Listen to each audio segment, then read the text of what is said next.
Pinangunahan ng kalihim ng Department of National Defense ang deactivation ng SOCOM AFP at activation ng SOCOM Philippine Army at Joint Special Operations Command AFP sa Fort Magsaysay.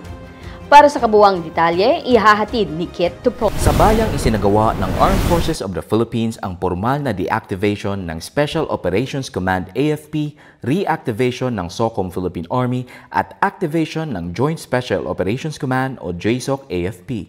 Ito ay sa pamamagitan ng seremonyang ginanap sa headquarters ng SOCOM sa Fort Magsaysay, Palayan City, Nueva Ecija.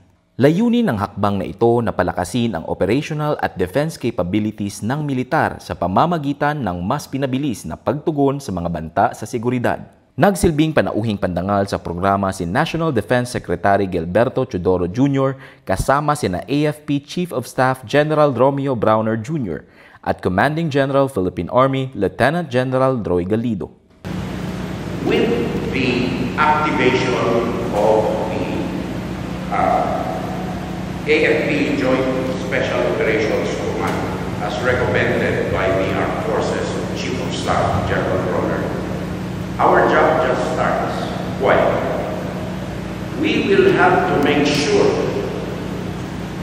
that the component units, the providing units, the force providers are adequately staffed, adequately equipped, and have the adequate resources to continue to fulfill their mandates and for the JSOC to fulfill their roles under the command of the Commander-in-Chief and the Unified Commanders.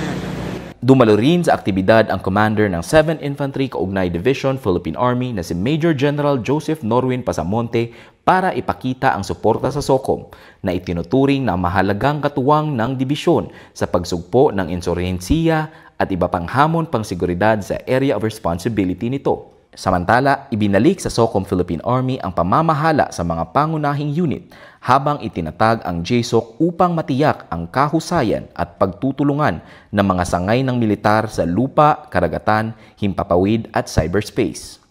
Itinalaga si Brigadier General Ileglen Villaflor bilang acting commander ng JSOC AFP habang umupo si Major General Ferdinand Napuli bilang acting commander ng SOCOM Philippine Army.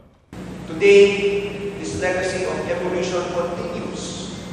The reactivation of SOCOM PA, returning control of the PA's SOF units to the Philippine Army, while JSOC AFP is activated to ensure that jointness remains institutionalized, equipping us to meet the demands of modern multi-domain conflict. This transition restores operational control of the Army's elite units under SOCOM PA, while JSOC AFP institutionalized jointness, ensuring we remain capable across all domains: land, sea, air, cyber, and space. Mula dito sa Fort Magsaysay, Palayan City, Nueva Ecija, ako si Keith Tipones, ang inyong pamilyang kaugnay.